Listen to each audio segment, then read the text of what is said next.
Hi, my name is Stephanie. Hi, Stephanie. So I want to ask you all a serious question. Have you ever been bullied before? Yes. Okay. Well, if you can recall, if you were ever bullied as a child, maybe you can imagine getting your lunch money stolen by somebody else against your will, maybe even to a more extreme, to a further extremity, actually getting beaten up by somebody. So this is just bullying, maybe in elementary school or middle school, but there are people who get bullied every single day and are in actual fear of their lives. And this brings me to the question of Iraq. How should the international community react to the growing insurgency? And I repeat, Iraq, how should the international community react to the growing insurgency? So my answer is with active condemnation, and I want to give you 3 reasons for this. So the first is that by reacting with active condemnation, we can unite the international community against such terrorism. And the second reason is to prevent the formation of a separate state in the Iraq-Syria region. And the third reason is to reaffirm the international community's morality and ethics and its prioritization of human rights. So why is this significant to any of you guys? So terrorist movements, as you may know, are pretty fleeting and unstable, but this is a terrorist movement that is unlike any other that we've seen in history. It's growing, and it has the potential to not only become endemic in the Middle Eastern region, but be prominent overseas and actually be a threat to the United States here. So the first reason why we should act with active condemnation is because I feel like nations are united in their similar opinions of terrorism, and public condemnation of terrorism would ally nations with a similar mission and be able to end this atrocity. So in a Guardian article in June 2014, it noted that the United States and Iran are actually moving together actively to combat terrorism or combat the growing insurgency in the Iraq region. For instance, the U.S. has actually took active measures to conduct airstrikes in that region, and Iran itself has actually used power brokers to defend the Baghdad region itself. Another article from The Guardian in October 2014 indicated that a former Australian commander, Andrew Nicollet, quotes that a strategy to address the insurgency in this area would actually require multiple and complementary lines of engagement across the international community. So this isn't something that one nation can battle by itself. It's something that the international community has to unite and go against. So the second reason why I feel that the international community should act with active condemnation is because it's very clear that a separate state is forming in the Middle Eastern region, and that state will be governed by radical forces of terrorism. So, as Boston College professor David D. said, or Boston College political science professor David D. said, the goal of this insurgency is actually to carve out a piece of Syria and Iraq. And to put this into perspective, there has actually already been a 13,000 square mile region that's been claimed by ISIS, otherwise known as the Islamist State of Iraq and Syria, and that territory is the size of Belgium. So clearly their presence is already there, and it's expanding. If the international community does not unite to take action against this insurgency, then who knows, that presence could be stuck there forever. So according to the Institute on the Study of War, on a report in May 2014, the Iraqi insurgency is not only just a terrorist movement, it's a force to be reckoned with militarily and strategically. So we can't use the usual terrorist strategies to address this insurgency. It probably won't work. In addition, we would need anti-ISIS Sunni populations to battle this this insurgency, or else it might become a permanent fixture in the Middle East. So the third reason why the international community absolutely should react with active condemnation of this growing insurgency is because if we don't react to this insurgency, we actually could be perceived as disinterested about the human rights questions, the human rights violations that are occurring in the area. So, for instance, well, we've already been taking active action to make sure that we do prioritize human rights. And, for instance, the UN Assistant Mission for the Iraq Human Rights Project says that over 24,000 deaths and injuries have already occurred in the first 8 months of 2014. And by calling attention to this many casualties and injuries, we're actually placing a lot of importance and reaffirming that human rights is a huge issue for us. Another report from the State Department indicates that the State Department itself is allocating $12.8 million of aid to address the insurgency itself, and this would provide food, shelter, and urgent care to victims in the area. I think this is another call to action indicating how important human rights is to the international community, and by not addressing the issue here at hand, how could we even call ourselves human? So in sum, I've shown you 3 reasons why the international community must react to the rising insurgency with active condemnation. So the first is that by assuming this kind of attitude, we can unite the international community in a mission and raise morale against active acts of terrorism like this and prevent them from spreading anymore. The second is that by assuming this kind of attitude, the international community can actually take measures to prevent the clearly spreading, spreading presence of the ISIS terrorists in the Middle East and prevent them from forming a separate state that will be unable to be removed from that area. And the third reason is that the third reason that we should react with active condemnation to the rising insurgency in Iraq is because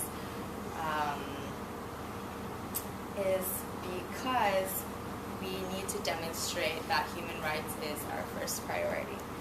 So there should be no doubt in this room that the international community should react in such a way rather than ignoring the situation at hand. We really need to take active measures to make sure that the insurgency does not spread anymore.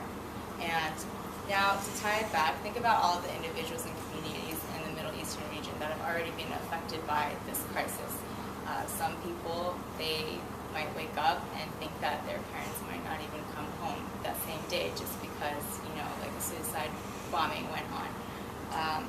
Also, there are 0 openly practicing Christians in the city of Mosul, where the Islamic State has made Christianity punishable by death. And this time, the terrorist acts are not just unstable and fleeting, they're actually systemic and strategic, unlike past instances. So, I want to bring it back to my point about bullying. Think about it. Bullying, it never feels good, right? So, yes, thank you. Thank you. 854. Let's start in the rear. Start with your name, please. Raymond. Hi, Raymond. I thought that you touched on the points continuously, so throughout your speech, so I kept it in my mind what exactly you were talking about. Okay, yeah, the thesis was clear all the way through. Improvement. I'm Shane. Hi, Shane.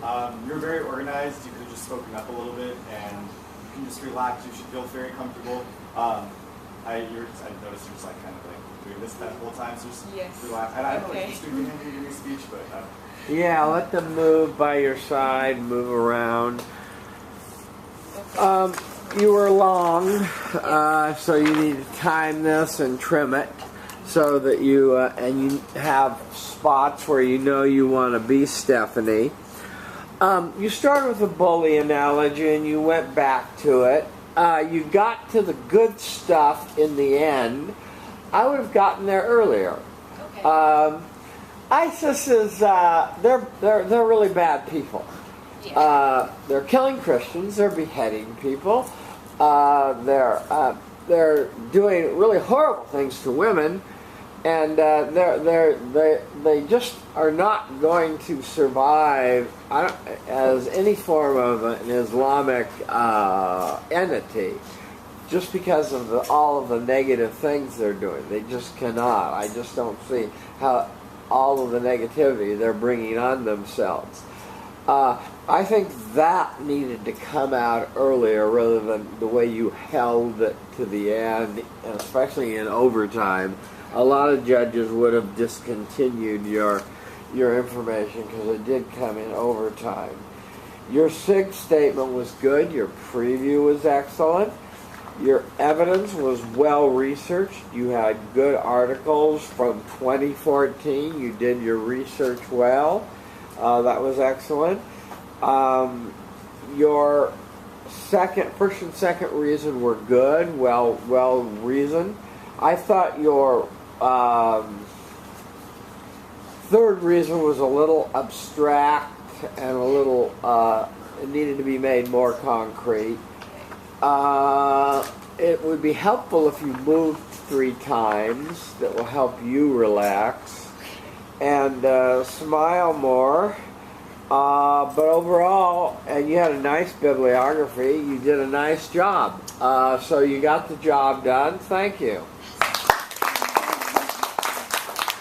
Okay, that'll bring us to Christy. Oh, we have a volunteer. Okay, great.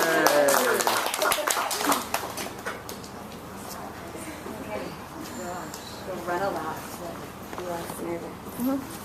What is this? Does this mean I have 4 more, or I'm at 4? More. 4 more? That's what's left. Okay. You have 4 left, 3 left, 2 left, 1 30 left. seconds But like I'll probably go like after 3, like 3, 2, 1. You actually have 7:15.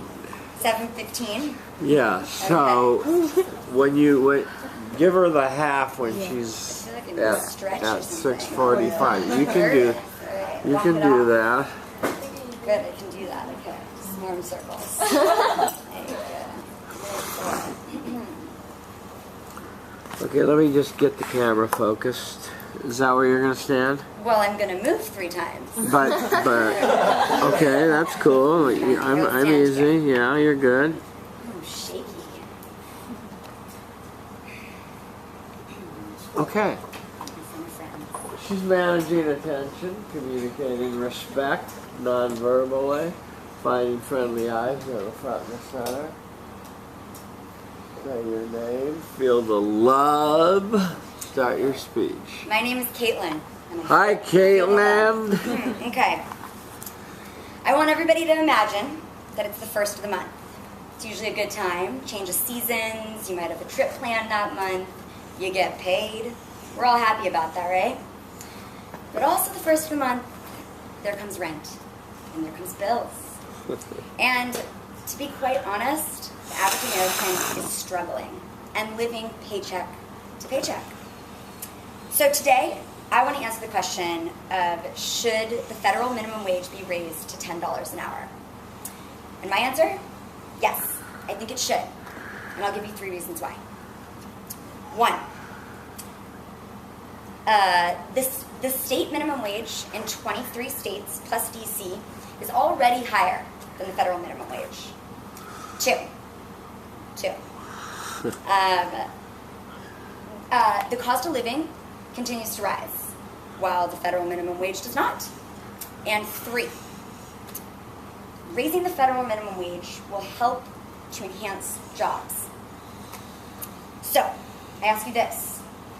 Would you want to wake up every morning and head off for 8 or 9 hours, working hard, having a long, hard work day, knowing that you're underpaid and that when you get your money, more than half of it probably is going to go to something that's just over your head, a roof. And then, to be honest, the rest will probably go to some sort of living essentials that you must have. We're struggling. This brings me to my first point of why I think the federal minimum wage should be raised to $10 an hour. The federal minimum wage stands at $7.25, and it has not changed in 5 years, since exactly July 24th, 2009. During the earlier part of this year, in 2014, the United States Department of Labor website showed us tables, and they did a comparison between the federal minimum wage and state minimum wages. And this evidence proved that 23 states plus DC have a higher state minimum wage than a federal minimum wage. 19 states fall equal, and 3 states state minimum wage is lower than the federal minimum wage. So what's this really telling us? Well, I mean, the government obviously thinks that everybody can live off of $7.25 an hour, and that's good to go, which is very, very unrealistic.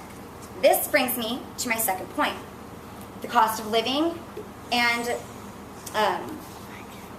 the cost of living has continued to rise while the federal minimum wage has stayed at $7.25. It is inhumane to think that people are going to be able to live on a low minimum wage. Let's take the state of California. We're all pretty familiar with it. Just this year, on July 1st, the state minimum wage here was raised till $9 an hour. Almost 10. We're almost what I'm asking for. But that's great, right? Not exactly. When websites like CNBC did a report earlier this year that ranked California as the 4th most expensive city to live in. You look at something like buying a house in the San Francisco Bay Area, and it costs somewhere between an average house, $800,000 to $900,000. You do the math on this, you make $9 an hour, you work 40 hours a week. I mean, you're making maybe $18,000 to $20,000 a year. And that's gonna take, forever to pay off a house. And that's not even coming into play with if you have a family and you have to pay for school, or if you have to pay for extra school activities, or God forbid you want to go on a vacation. I was reading an article in the Los Angeles Times, and it was written on October 11th. And there was a debate between Daniel Flaming, a president of a nonprofit economic roundtable, and Edward Leamer, who is actually a professor of management, economics, and statistics here at UCLA. And they were debating about raising the minimum wage in Los Angeles in general, and if it would actually hurt or help LA. Both of these men, they really made some great points, and I agreed with both, and I disagreed with both. Edward really focused and showed a lot of concern about who's going to pay for raising this. Is it going to be the government? Is it going to be the business owners? While then Daniel expressed that, and I quote, "A large increase would lead to a large stimulus effect, with households spending their additional income in the local economy. This isn't if we raise the minimum wage for the average American that suddenly they're going to jet set off to Paris and enjoy that tropical vacation in Costa Rica. No. They're going to take that money and they're going to put it right back into the economy. They are going to buy what's on their target list. They're going to have good quality food because they're going to be able to go. This will help businesses." And this takes me to my third point of why I think the federal minimum wage should be raised to $10 an hour. It is smart to raise it because Americans, we want to feel wanted. We want to feel a little bit of security. And people work hard if they feel like they're getting paid a reasonable salary. On July 24th of this year, there was an article on the Huffington Post, and it revealed that 13 states raised their state minimum wage earlier this year, and they experienced faster job growth than the states that did not. Being able to afford what American thinks are basic necessities is something that's really important, and it can change a person's behavior or outlook on life or their job. In NPR, there was an article in 2009 that was written by Brenda Wilson that was addressing and even mentioned a studied case about how taking one vacation, big or small, can literally do the mind and body good. So, with raising the federal minimum wage to $10 an hour, this could possibly give people the chance to have tiny little getaways that makes the body relax and they can go back to work with a positive energy. And let's not forget about one of the biggest things is word of mouth to spread information.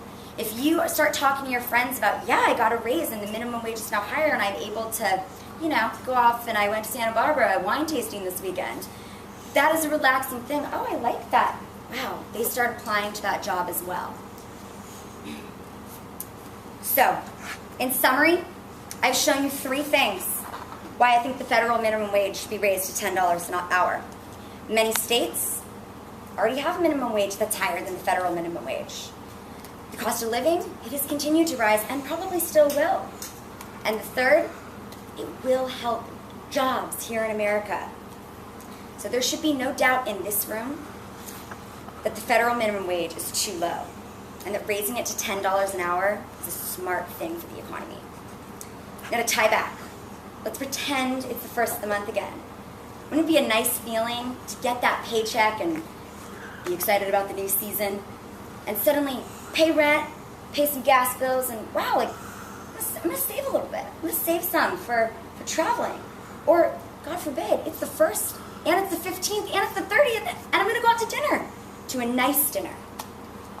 I'd like that, wouldn't you? Thank you. Thank you. 817. Okay, we're in the rear here. Yes, sir. Hi, Tasha. Hi, Tasha. You have a really great personality. You were very passionate. So that came through, and then also, like, you laid out exactly what the point's going to be, and it was super, like, you've done the research and stuff. Yeah. Improvement. Ooh, improvement. I'm Justin. Hi, Justin. I would say the only suggestion I would have is maybe know exactly your sources beforehand so you don't have to keep looking down, but it's a minor issue. Yeah. Okay, that would help. Good. Well, let me get you back on camera in the center and then talk. Okay. Caitlin, right? Yes. Should the federal minimum wage be raised to $10 an hour? You took the position of yes. You started with, let me start on a positive note. You're a very likable, animated speaker. You have personality, and you're not afraid to let your personality show. So that's your strength. On your intro was a little long. You could have shortened it up a little bit. On your thesis, you took a position. You said my answer is yes, and then you gave some background about the federal and its relation to the others and why it should be raised. And I liked your significance statement. I thought that you pointed out that a lot of people were hurting. On the main body, your first reason was you gave pretty compelling reasons, and you quoted the Department of Labor, 2009, a little bit old, but the more recent the evidence, the better. Your second reason was good. You had a real long thing here about, you talked about how much a house costs in San Francisco. I wasn't sure how much to make of that argument, except to say it's really out of the reach of minimum wage workers. I guess that was your point, right? I read that same debate between Professor Lemer and Daniel Fleming, and you obviously took Daniel Fleming's side of the debate, which was fine. There's a lot of information. What? There was a lot of information in there. Was a lot of information in there. And I think that, honestly, when you go to cite your information, give it more credibility. Call him Professor Lemer and give it more credibility, and cite it as 2014, so it's real recent and that sort of thing. The real crux of this has to do with there's a lot of good studies that are published in the Wall Street Journal about what happens when minimum wage goes up. A lot of the jobs go away because automation cuts in and other things come about. And they contradict some of the stuff that you talked about from the Huffington Post. Okay. So you want to be aware that those studies are out there and be prepared to contradict them. If you're going to quote Brenda Wilson, tell us who she is, why she's credible, why she's a good authority, why we should believe her and listen to her. Your summary was good, your conclusion was good, and your tie back, your intro was good. You were just a little bit long. You had a good bibliography at the end, so overall you did a good job. Thank you for volunteering. Thank you for getting it done. I guess we're out of time. You're saved by the bell. Do I have the sheet now? Everyone's signed up? Now, before you leave, let me tell you how it's going to work. I'm going to contact each of you individually by email and start a dialogue with you about a proposed wording of your specific topic. You've just given me a problem area, and we'll agree on a public policy proposal, either a local one or a federal one or a state one or whatever. So some of these are very broad, some of them are narrow, so we'll see. But that's how it's going to operate. And we must come to an agreement, so please do respond to my email, okay? Okay, our work is done. Return with honor. Bye. Thanks for helping with the camera.